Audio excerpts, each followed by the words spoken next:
Well, we first saw the work of Jan Trankmeyer, I think, in 1978. Peter Lord and myself were at the Zagreb Animation Festival. It's the first animation festival we've been to, in fact. And clearly a lot of East European work, which we'd never seen. And up came this film, Dimensions of Dialogue. Again, the like of which we'd never seen in our lives. We'd seen much more narrative-driven, more conventional stop frame work. And I have to say we were quite blown over by it, partially because there was somebody kind of working in clay in its very almost primeval form, its real basic form, just manipulating big lumps of, in fact, ceramic clay into these extraordinary faces with this story about kind of conflict.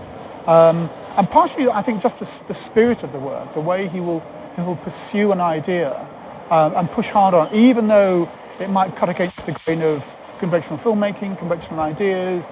And I think what we saw there was a kind of true artist at work. So I wouldn't say we were highly influenced by him in terms of what we do in our films, because our films are much more conventional, character-driven, narrative-based. But in terms of believing what we do, we saw a guy who was really believing what he did and was expressing himself in the way he did. And that certainly spurred us on.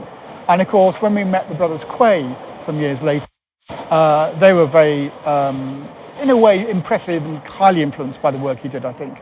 So overall, he's always sort of been in the back of our minds, I think, in terms of the way he works with clay and puppets and models, and indeed models in the real world. So rather than miniature sets, a film like Alice with big puppets in the real world. And we have a character called Morph, of course, who's a very small clay puppet that runs around in the real world.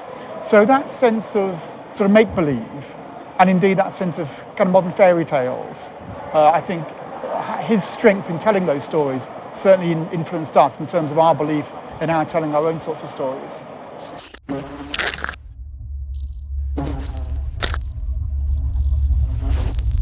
He is a great artist, and this is probably going to be his last film, so I think it's important that he makes a statement, that it's funded, and that the public help him to fund it. It would be sad, having done all the work on the film, if it never gets made. So we've got a guy called Richard Williams, who's another great animator, works in a completely different way, drawn animation, directed Roger Rabbit. He's now 80, coming up to 82, I think. He's doing tremendous work, and I think what's interesting with these elderly members of the animation community, they work through an awful lot of stuff over their career, and as they get into their late 70s and 80s, they really distill the essence of what they're trying to do as artists, and often the work is really, really, really strong. So I think it's probably important that we help fund the film to see what will be an extraordinary piece of work at the end of it.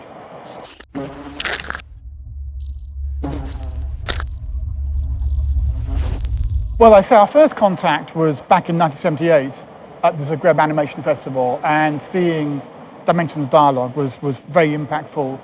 We've met him once or twice. He came to Bristol with his producer Keith Griffiths some years ago when he was making Alice, or just made out Alice. I think we screened Alice at the Encounters Film Festival. I can't remember the year. Very self-demeaning, not a kind of big ego, at least not with us. Clearly an artist, very, very thoughtful, very impressive in many ways. So it was always a delight to see the guy, that's for sure.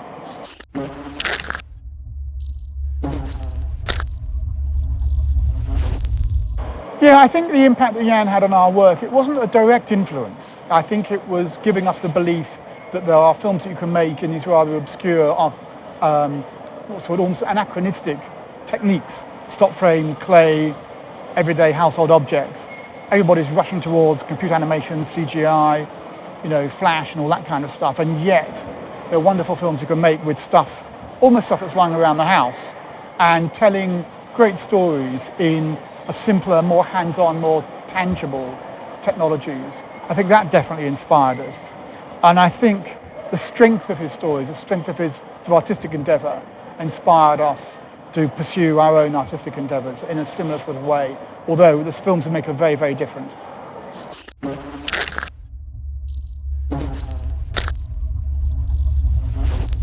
For me, it'd have to be, I think, a dragonfly. I love things that fly, and I love elegance, and I think a dragonfly probably encapsulates both of those. They fly well, they look fantastic. It'd be a dragonfly.